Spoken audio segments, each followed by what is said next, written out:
இப்போ வந்து பார்த்தீங்கன்னா நம்ம ஸ்ரீலங்காவிலேருந்து விழிக்கிடுறோம்னா கிளம்புறோம்னு அர்த்தம்.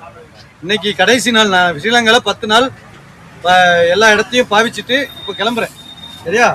கிளம்புறப்போ ஷாப்பிங் பண்ணுறேன். இங்கே பாருங்க, நம்ம ஊரில் கிடைக்காத சில பொருள் கிடைக்குது, ஆனால் டேஸ்ட் வேற மாதிரி இருக்கும்.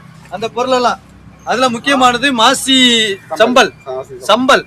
இதை வந்து எல்லா உணவுக்கும் கொஞ்சமாக சேர்த்து சாப்பிடலாம், அந்த அளவுக்கு டேஸ்ட்டாக இருக்கும். அதே மாதிரி இது பனங்கிழங்குல டிசைனா புழுக்கொடியல் அப்படின்னு சொல்லி போட்டிருக்காங்கல்ல, இது அப்படியே சாப்பிட்றது. காஞ்ச பனங்கிழங்க ரவுண்டா கட் பண்ணியிருக்காங்க. இது அதே மாதிரி புழுக்கொடியல் இதுவும் பனங்கிழங்கு மாவு. பனங்கிழங்க மாவா இடிச்சு அது நம்ம அப்படியே சாப்பிடலாம். அந்த மாதிரி இது வந்து சில டிஷ்ஷு செய்வாங்க, அதை நான் சொல்லி காட்டுறேன் உங்களுக்கு.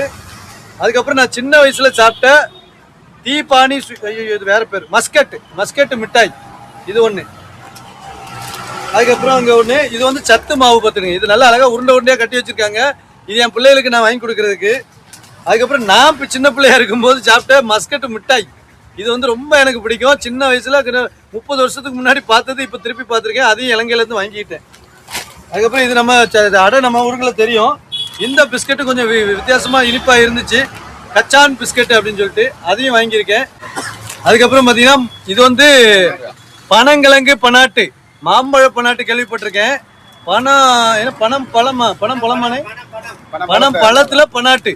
ஸோ இன்னுமே நான் 1-2 ஐட்டம் இந்த மாதிரி ஜூஸ் ஐட்டங்கள் இதெல்லாமே இங்கே இந்த ஊரில் நல்லா இருக்கும். ஸோ இது எல்லாத்தையும் வாங்கிட்டு இங்கேருந்து நம்ம இலங்கையிலேருந்து கிளம்ப போகிறோம். இன்னுமே நிறையா, அதாவது மாசி கருவாடு, பிஸ்கெட்டு, சாக்லேட்டு, இதெல்லாமே இலங்கையில் கொஞ்சம் வித்தியாசமாக இருக்குது. வந்த இதுக்கு ஞாபகார்த்தமாக இலங்கை விட்டு போக மனசாட்டாலும் இந்த மாதிரி பொருட்களை வாங்கி ஒரு 10 நாளாவது இலங்கை வாசத்தில் எங்கள் வீட்டில் இருக்கலாங்கிறதுக்காக வாங்கியிருக்கேன்.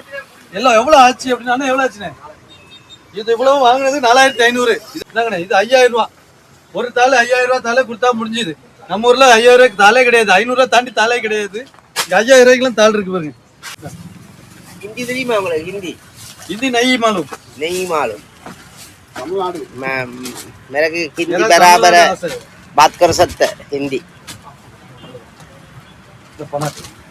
எல்லாம் மெட்ராஸா பார்த்துக்கிட்டு மறுபடியும் எல்லாம் கன்னியாகுமரி.